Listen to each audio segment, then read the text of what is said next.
Meli inayodaiwa kwamba inamilikiwa na mtoto wa Samia,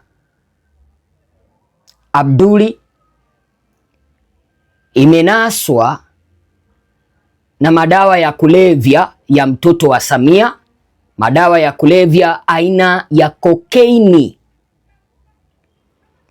Na madawa haya tunaelezwa kwamba ni ya tani 6.6. Na madawa haya yaliyokuwa kwenye meli hii yamenaswa katika taifa ambalo linaitwa El Salvador. Kumbe watoto wa maraisi wanatumia cheo cha wazazi wao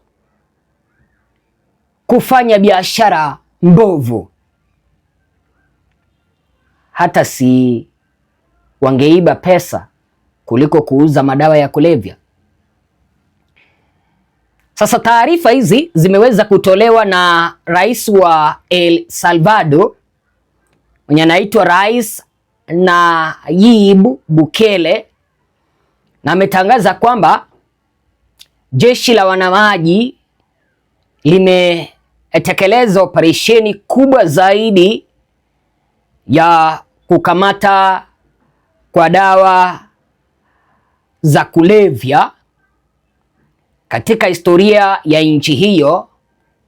Ni baada ya kukamata tani 6.6 za kokaini zilizokuwa zikisafirishwa baharini na meli iliyokuwa ikisafirisha biashara hiyo mpya ya Abduli na mama yake mzazi baada ya kukosa.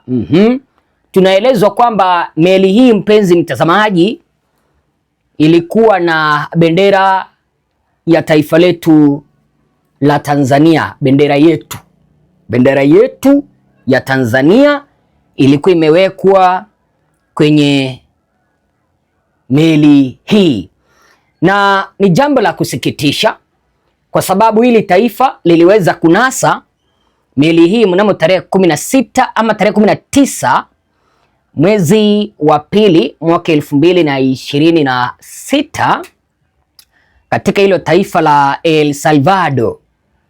Wakatulia kwanza, hawakukuwa wanataka kukurupuka, wakafanya uchunguzi kuona hizi biashara zinaendeshwa na nani, na meli yenyewe ndio hiyo.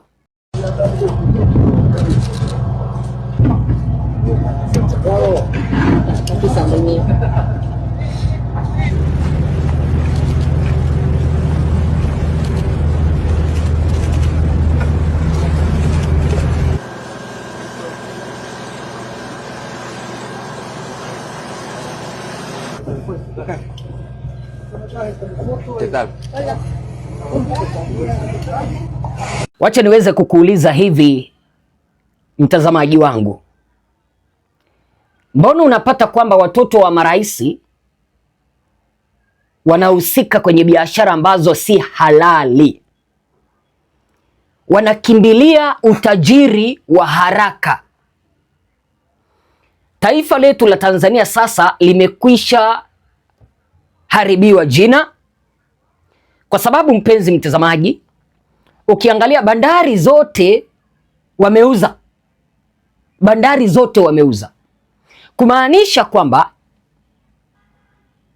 haya madawa ya kulevya yalipakiwa katika mojawapo ya bandari ambazo zipo katika taifa letu la Tanzania, na hata wafanyakazi wa bandari walijua kwamba hii meli inawekewa madawa ya kulevya na hawakupiga kamsa. Kwa nini? Wale watu ambao wanakagua mizigo kwenye bandari wanashirikiana na hii serikali kufanya ujinga. Pesa ndizo zinaongea. Acha niwapee kisa kimoja. Mnakumbuka kuna kipindi kimoja Kikwete alipokuwa madarakani, huyu mtoto wake Ridhiwani Kikwete aliwahi kamatwa China. Nani anakumbuka hilo? Kama kuna mwenye anakumbuka hilo niambie. Aliwahi kamatwa China akiwa na madawa ya kulevya.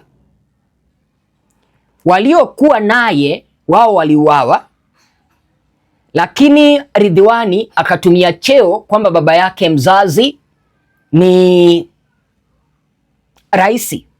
Baba yake akapigia rais wa China, wakazungumza, yeye akaachiliwa, lakini wenzake waliokuwa naye wao waliuawa. Lakini kama njia moja ya maelewano, China walikubaliana na baba yake Ridhiwani ambaye ni Kikwete kwamba wapewe bandari ya Bagamoyo. Kipindi ambapo walipewa bandari ya Bagamoyo, walisaini kontrakti ya miaka 30. Mumewahi uliza ni kwa nini Kikwete hawakuwa wanaelewana na Magufuli? Magufuli alipoingia madarakani alivunja ule mkataba kati ya Tanzania na China, mkataba wa kupeana bandari ya Bagamoyo. Uhasama kati ya Kikwete na Magufuli ukachipukia hapo. Mbona nimeweza kuleta hadithi hiyo ndani ya story au kipenda, mbona nimeweza kuleta hadithi hii ya Ridhiwani katika hichi kisa cha mtoto wa Samia mwenye anaitwa Abduli? Nataka niweze kukulinganishia kwamba watoto wa marais katika taifa letu la Tanzania wanafanya biashara ambazo ni mbovu. Wanauza unga. Hebu jiulize, kama hizi ni dawa za kulevya ambazo walikuwa wanasafirisha kuelekea El Salvador, je, ni kiasi kipi cha madawa ya kulevya yanaingizwa nchini mwetu kisha yanauziwa Watanzania? Sasa kama hizi ama ukipenda haya madawa yaliweza kupakiwa katika bandari yetu mojawapo ya bandari zetu Tanzania, ni kipi ambacho kinakueleza kwamba dawa hazijawahi pitishwa katika bandari yetu ya mojawapo ya bandari zetu Tanzania yakaingia kwenye ardhi yetu kuuzwa? Badala ya watoto wa maraisi au hata rais mwenyewe kuhamasisha biashara halali na kujengea taifa letu la Tanzania jina, unapata kwamba viongozi hao ndio wanaharibu heshima yetu pale nje. Viongozi hawa kumbe wanapigania madaraka, wameona ni heri hata waue wananchi. Wanapigania madaraka, wanaua hadi wananchi ili kutumia jina, title ya kukuwa president, kufanya biashara haramu. Hapa nje, unajua ni biashara ngapi ambazo serikali hii watoto wa marais wanafanya? Ni nyingi sana, ni nyingi sana. Kwa hivyo mpenzi mtazamaji, lazima ujue taifa letu chini ya utawala wa Samia limeweza kuoza. Kama madawa yananaswa, madawa ya kulevya, ni kipi ambacho kinakudanganya uweza kuamini kwamba katika taifa letu madawa ya kulevya hayajawahi letwa wakauziwa Watanzania kuyatumia? Sasa ubaya wa kuuza bandari ndio huu. Ubaya wa kuuza bandari ndio huu.